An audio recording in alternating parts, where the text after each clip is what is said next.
तो नमस्कार दोस्तों, स्वागत है आपके अपने YouTube channel the real ghost में। आज हम लेकर आ चुके हैं आपके लिए एक नई रियल हॉरर स्टोरी जो कि घटित हुई थी राहुल नाम के लड़के के साथ। और आज की ये स्टोरी बेहद ही डरावनी है। अगर आप 18 साल से कम है तो मैं आपको ये वार्निंग देना चाहता हूँ कि आप अकेले में ये वीडियो बिल्कुल भी नहीं देखें। किसी बड़े के साथ में देखें या अपने किसी करीबी दोस्त के साथ में देखें। तो दोस्तों, ये स्टोरी हुई है राहुल के साथ में, जो कि माधवगढ़ का रहने वाला है। राहुल एक बहुत ही होनहार बच्चा था और ये स्टोरी हमें खुद राहुल ने बताई है। ये घटना करीब 3 साल पुरानी है, जब राहुल गांव में रहता था। राहुल की फैमिली में उसके मम्मी पापा और राहुल था। और राहुल ने उसकी ग्रेजुएशन पास ही के एक शहर से की थी। ये स्टोरी तब की है जब राहुल की फाइनेंशियल कंडीशन काफी खराब थी। घर में परेशानी के चलते राहुल गांव में ही काम ढूंढने लगा, लेकिन गांव में उसके लायक काम नहीं मिल रहा था। राहुल ने सोचा कि मैं शहर जाके काम ढूंढता हूँ। और वहां पर काम मिलने के बाद 2-3 दिन में सेटल होने के बाद घर वालों को भी वहीं बुला लूंगा। राहुल ये सोच के शहर के लिए निकल जाता है और 2-3 दिन काम ढूंढने के बाद ही उसे एक अच्छी जॉब मिल जाती है। राहुल को अगले दिन ही ज्वाइन करना था, लेकिन वो उसके फर्स्ट डे ही लेट पहुंचता है ऑफिस। और जो राहुल का बॉस था वो पूछता है राहुल को कि तुम इतनी लेट क्यों आए हो। तब राहुल बताता है कि सर, मैं गांव का रहने वाला हूँ और मैं यहाँ पर फ्लैट ढूंढ रहा हूँ ताकि मेरे फैमिली वाले भी यहीं पर आ सके। तो बॉस को ध्यान आता है कि मेरा एक पुश्तैनी मकान है जो कि हमारे ऑफिस से कुछ ही दूरी पे है। तो बॉस राहुल को बोलते हैं कि तुम वहां पर रह सकते हो, वहां मेरा एक पुश्तैनी मकान है जो कि अभी भी रहने लायक है। राहुल ये सोच के बहुत ही खुश होता है और राहुल ये भी सोचता है कि मैं उस घर में जल्दी से जल्दी शिफ्ट हो जाऊं। फिर बॉस उसे वहाँ का एड्रेस देते हैं और राहुल को बोलते हैं कि तुम वहाँ आज शाम को ही चले जाओ और वहाँ की साफ सफाई कर दो। राहुल आज वहाँ शाम को ही जाता है और वहाँ पर साफ सफाई करके रहने लायक उसे बना देता है। राहुल फिर उसी दिन वहाँ पर शिफ्ट हो जाता है और आज की रात वो वहीं रुकता है। लेकिन राहुल उस घर के पीछे देखता है कि उस घर के पीछे एक और कमरा खाली है जो कि बंद पड़ा है और उसकी हालत काफी ज्यादा खराब है। राहुल सोचता है कि मैं इस रूम की भी सफाई कर लूंगा बॉस से पूछ के। अगले दिन सुबह राहुल टाइम से ऑफिस पहुंच जाता है और पूरा काम अच्छे से खत्म करने के बाद बॉस से मिलता है और उन्हें पूछता है कि अपने घर के जो पीछे रूम है जो कि काफी समय से बंद पड़ा है ऐसा लगता है, तो क्या मैं उसकी भी सफाई कर लूँ, वो रूम हमारा ही है ना। तो बॉस उसे बोलते हैं कि वो रूम हमारा ही है, लेकिन तुम उसकी तरफ बिल्कुल भी नहीं जाओगे और उसे खोलोगे भी नहीं और तुम उसकी तरफ देखना भी नहीं। तब राहुल बोलता है बॉस को ठीक है, लेकिन मन में वो यही सोचता है कि मुझे क्या, मैं तो आपके फायदे के लिए बोल रहा था। अगर घर की साफ सफाई हो जाती तो अच्छा रहता। लेकिन उसे मना कर दिया बॉस ने। और फिर वो यही सोचता रहा पूरे दिन कि ऐसा क्या है उस रूम में जो बॉस ने मुझे मना कर दिया। और उसका ध्यान उस रूम पे ज्यादा और काम पे कम था। घर जाके जब वो उस रूम की तरफ देखता है तो सोचता है कि ऐसा क्या है यार इस रूम में जो बॉस ने मुझे मना ही कर दिया और इसकी तरफ देखने से भी मना कर दिया। तब वो उस रूम के बारे में ही सोचता है और अगले दिन वापस से जब वो ऑफिस जाता है पूरे दिन वो काम कम करता है और उस रूम की तरफ ज्यादा सोचता है।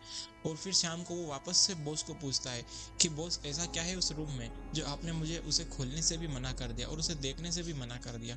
तब बॉस उसे चिल्लाते हैं और बोलते हैं कि तुम्हें एक बार में समझ में नहीं आता, जब मैंने तुम्हें बोल दिया कि तुम्हें उस रूम की तरफ नहीं जाना है और देखना भी नहीं है, तो फिर इसका मतलब है कि तुम्हें नहीं देखना है।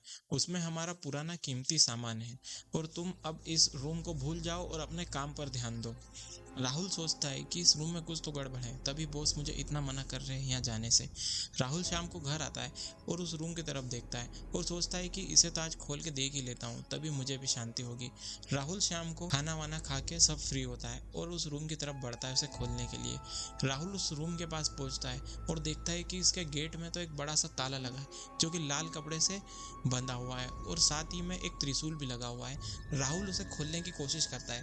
राहुल उस त्रिशूल को निकाल लेता है और वो ताला उससे नहीं खुलता। राहुल के पास जितनी भी चाबियां थी वो सब वो लगा के देख लेता है, लेकिन वो नहीं खुलता।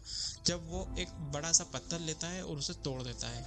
राहुल जैसे उस गेट को खोलता है तो उसे अंदर से एक बहुत ही ठंडी हवा लगती है। तो राहुल अंदर जाके देखता है तो उसे एक सामान मिलता है, मतलब उसे फालतू सा सामान मिलता है। अब राहुल उस गेट को खोल के अंदर जाता है। अंदर से काफी ज्यादा ठंडी हवा राहुल को लगती है और राहुल अंदर देखता है कि अंदर तो काफी ज्यादा पुराना सामान पड़ा है। राहुल ये सोचता है कि बस इतनी सी बात के लिए बॉस ने मुझे मना करा और इसमें तो कुछ भी सामान नहीं है। राहुल वापस से उस रूम को बंद करके अपने घर पे सोने के लिए चले जाता है। एक तरफ राहुल के मम्मी पापा 3-4 दिन में आने वाले थे और दूसरी तरफ राहुल ने वो दरवाजा खोल दिया है जो कि उसे बिल्कुल भी नहीं करना चाहिए था। रात में राहुल सो जाता है और उसको सपना आता है कि उसे कोई नोच रहा है और उसका कोई गला दबा रहा है।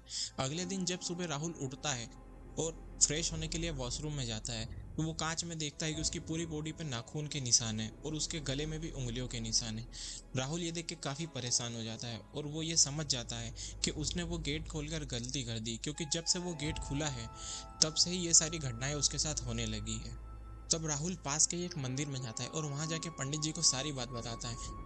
तब पंडित जी और राहुल दोनों घर आते हैं और जैसे ही पंडित जी घर के अंदर घुसते हैं तभी उन्हें अजीब सा लगने लगता है और काफी बुरी स्मेल आने लगती है।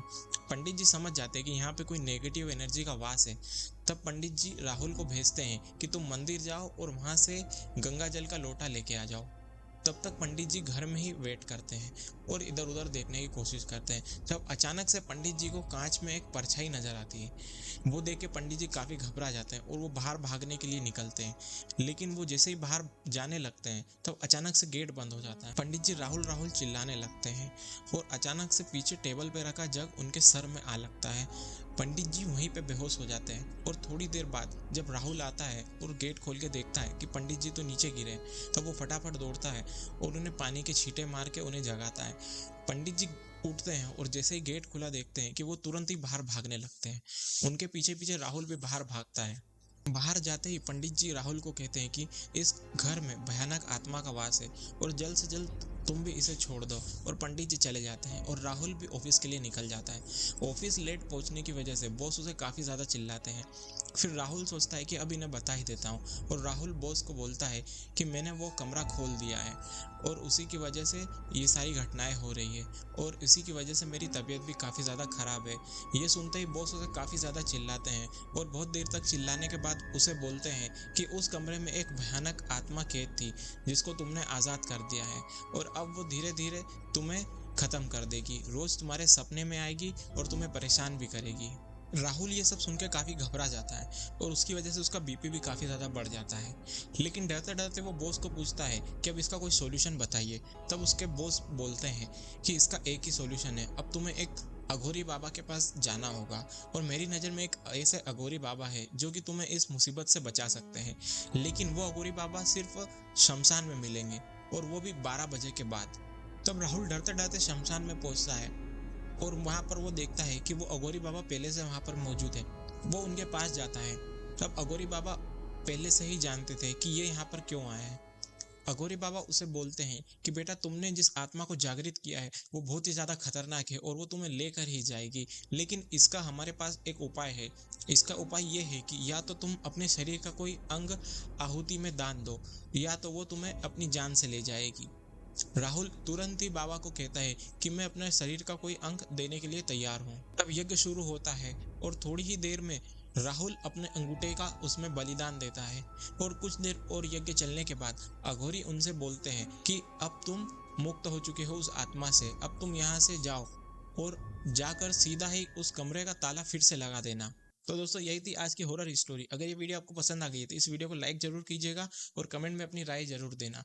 और अगर आपको ऐसी और हॉरर स्टोरी पसंद है तो इस चैनल को सब्सक्राइब जरूर कर देना और अपने दोस्तों के साथ भी शेयर कर दीजिए इस वीडियो को। और अगर आपके पास ऐसे ही हॉरर इंसिडेंट है या आपको किसी का हॉरर इंसिडेंट पता है तो हमारे इस इंस्टाग्राम हैंडल पर हमें डायरेक्ट मैसेज कर सकते हैं। हो सकता है अगली वीडियो आपके ही हॉरर इंसिडेंट पे बनी हो।